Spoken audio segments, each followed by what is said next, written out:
June 4, 1943. Railroad Street, Mejia, Texas. The pencil trembled slightly as Unoficia Vera Burkhart wrote in his hidden diary, recording words that would have earned him solitary confinement if discovered by his own officers. The Americans must be lying to us. No nation could possess such abundance while fighting a war on two fronts. Through the train window, he had just witnessed something that contradicted 3 years of Nazi propaganda. Electric lights blazed from every farmhouse, every street corner, every shop window. An endless constellation of electricity stretching across the Texas plains at 10 o'clock at night. In Germany, blackout regulations had plunged the Reich into darkness since 1940. Even before the war, rural electrification reached barely 20% of German farms. Yet here, in what Nazi propaganda had described as a decadent collapsed America, electricity flowed like water.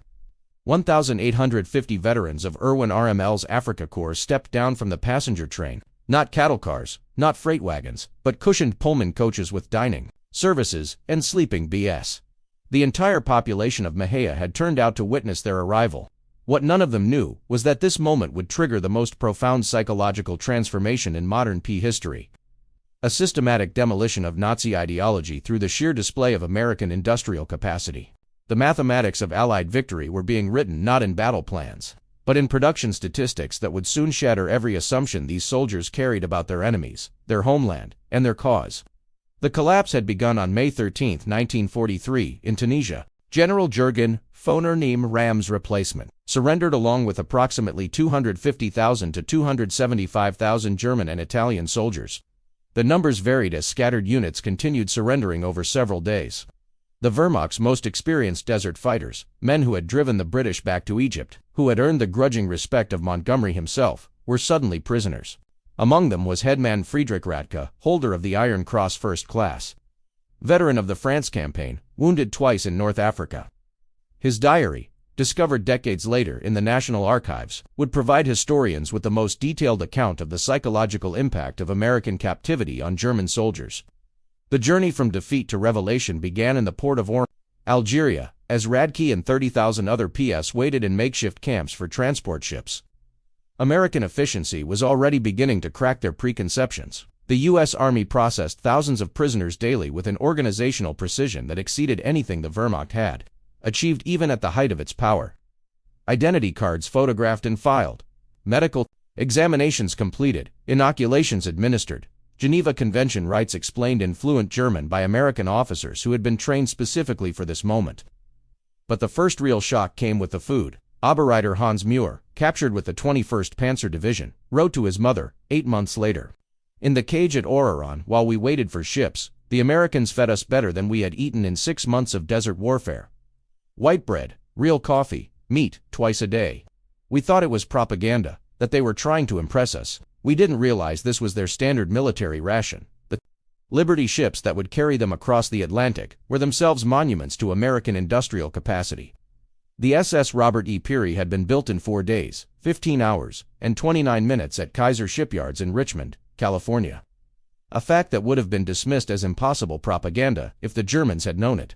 These vessels, produced at a rate of 3 per day at the peak of production, were returning from delivering supplies to the European theater, rather than sail back empty. They carried human cargo up to 30,000 PSWs per month by summer 1943. The 2-week Atlantic crossing in July 1943 provided the second phase of psychological demolition. Feld Kurt Zimmermann of the 90th Light Division kept a detailed account that survived in letters to his family after repatriation. The ship's crew, he noted, disposed of more food waste each day than his entire company had received in weekly rations during the final months in Africa. The American sailors threw away half-eaten steaks, whole loaves of bread, gallons of milk that had sat too long, Zimmermann wrote. They did this openly, without thought, not to mock us, but because to them this waste meant nothing. Their supply was limitless. The ships themselves became floating classrooms in American power. Pease discovered that the vessel carrying them was one of 2,710 Liberty ships that would be built during the war, each one requiring 250,000 parts assembled from components manufactured in 32 states. The engines, they learned from talkative American guards, were built in 3 separate factories, each producing 900 horsepower cylinders that were then assembled in ports that had barely existed 2 years earlier. Lieutenant Colonel Wilhelm von Stobern, whose aristocratic Prussian family had served in every German war since Frederick the Great, would later write in his memoirs, as our ship approached the American coast, I watched the radar antenna rotating above the bridge. This technology, which we believed only we, and perhaps the British possessed in limited quantities, was standard equipment on a cargo vessel. It was then I first suspected that Germany had already lost the war. August 2, 1943, Norfolk Naval Base, Virginia, the first sight of America, shattered the last remnants of Nazi propaganda about American industrial weakness. The Norfolk base sprawled across 4,300 acres, its docks stretching for miles, its cranes loading and unloading dozens of ships simultaneously. In a single day, this one port handled more tonnage than the entire German port of Hamburg managed in a week. Gerrit Jon Weber, a factory worker from the Ruhr before his conscription, counted 47 cargo ships in various stages of loading or unloading. Each crane, he noted in his secret diary, lifted loads that would have required a dozen men and horses in Germany. They moved with electric power, smoothly, continuously, without the coal smoke that choked our industrial cities. The prisoners were formed into columns for the march to the waiting trains. Along the route, they passed parking lots filled with civilian automobiles, hundreds of them belonging to dock workers. In Germany, private automobile ownership remained a privilege of the wealthy and the party elite. The Volkswagen, promised to the German people since 1934, remained a propaganda dream with fewer than 1,000 ever delivered to civilians. Here, ordinary laborers drove to work in their own cars. But nothing prepared them for the trains themselves. Not boxcars, not the 40 and 8 wagons, 40 men or 8 horses that had carried German troops across Europe, but full passenger coaches. Pullman cars with padded seats, that converted to sleeping berths. Dining cars with white tablecloths and silver cutlery.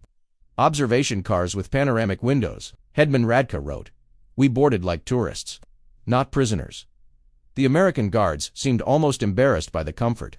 One sergeant apologized that the air conditioning wasn't working properly in our car. Air conditioning. In August, we had believed such luxury existed only in Hitler's personal train. The 3-day train journey from Norfolk to the camps of Texas and Oklahoma would prove more destructive to Nazi ideology than any military defeat. As the trains rolled through Virginia, the prisoners pressed their faces against windows, witnessing an America that couldn't exist according to everything they had been told. Every small town blazed with illumination. Martinsville, Danville, Greensboro, communities that in Germany would have been lucky to have a single electric street lamp displayed. Illuminated shop windows, electric signs, houses with lights burning in multiple rooms. The trains passed factories running night shifts, their windows glowing, parking lots full even at midnight. Oberg Reitermer, whose father was a Nazi party block leader in Hamburg, wrote in a letter discovered in 1987. "We passed through dozens of cities that first night. Everyone had more electricity than all of Hamburg. The guards told us this was normal, that every American town had electricity since the 1920s. I called him a liar. He just shrugged and said we would see." In Roanoke, Virginia, the train stopped for water and coal. The prisoners watched as American railway workers performed in 30 minutes what would have taken 2 hours in Germany. Automated coal loaders, electric water pumps, mechanized lubrication systems. Every aspect of the operation demonstrated technological superiority. More disturbing still was the casual wealth of the workers themselves. They wore leather boots that would have cost a German laborer 2 months' wages. They drank Coca-Cola from glass bottles and threw the empties into bins without thought. They smoked cigarettes continuously, stubbing them out half-finished. Failed Webel Hinrich Müller, an electrical engineer from Siemens before the war, calculated that the single railway yard they stopped in used more electricity in 1 hour than his entire district in Berlin used in a day. "The waste was magnificent," he wrote. "They left lights burning in empty buildings. Electric fans ran in vacant rooms. It was the carelessness of infinite resource." As the trains crossed into Tennessee and Kentucky, the prisoners encountered American industrial power in full display. Through the windows, they watched endless factories, each one larger than anything most had seen in Germany. The Alcoa aluminum plant in Tennessee stretched for 3 meters along the river. Its electric furnaces consuming 175,000 kilowatts of power, more than the entire city of Munich. Near Louisville, the trains slowed as they passed the Rubbertown complex, where synthetic rubber plants had sprung from empty fields in just 18 months. From massive facilities, each employing thousands of workers, producing 800,000 tons of synthetic rubber annually. Germany, despite inventing the process, had never managed more than 120,000 tons in its best year.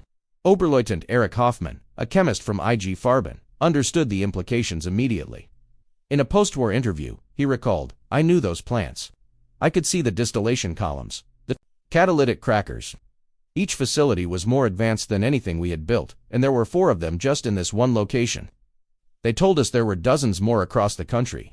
The trains passed Ford's Willow Run plant outside Detroit, visible from miles away. This single factory, built in just 9 months, produced a B-24 Liberator bomber every 63 minutes. At peak production, 42,000 workers assembled bombers from 1,550,000 parts, manufactured by 1,500 subcontractors. The plant consumed 2.5 million square feet of floor space and used more electricity than the entire German city of Cologne. Hutman Verli, a Luftwaffe pilot shot down over Tunisia, pressed his face against the window as they passed. He counted 17 B-24s in various stages of completion visible from the train. We had been told American planes were inferior, hastily built, would fall apart in combat. But I could see the precision of the assembly lines, the quality of the construction. These were not inferior aircraft. They were simply built faster than we could imagine possible. The deeper the trains penetrated into America, the more complete became the destruction of Nazi mythology. In St. Louis, they crossed the Mississippi River on the Eads Bridge. While below them, barges carried more grain than the entire German harvest of 1942. The prisoners could see grain elevators, stretching along both banks, each one holding enough wheat to feed a German city for months. Unrashot Karl Schmidt, a farmer's son from Bavaria, wrote in his diary, "The Americans transport food as we transport ammunition in endless quantities without concern for loss. I watched them loading a single barge with enough wheat to feed my entire village for 5 years. The crane operator was eating a sandwich with meat thicker than our weekly ration." In Kansas City, the train stopped at a massive stockyard where tens of thousands of cattle waited for slaughter. The smell of meatpacking plants filled the air for miles. German PS, who had subsisted on 200 g of meat per week in Africa when Lucky watched American workers eating beef sandwiches during their lunch break. "They ate meat, like we ate bread," wrote griefer Paul Fisher. "No, that's wrong. They ate meat like we wished we could eat bread." The guard bought us hamburgers from a stand near the station. Meat, cheese, vegetables on white bread for 15. He bought 20 of them without thinking, paid with a single dollar bill. This was not special. This was their normal food. The arrival at the camps themselves provided the next level of cognitive demolition. Camp Hearn, Texas, built in just 4 months, housed between 3,000 and 4,800 prisoners in conditions that exceeded what most had known as civilians. Wooden barracks with electric lights, flush toilets, hot showers, and steam heat.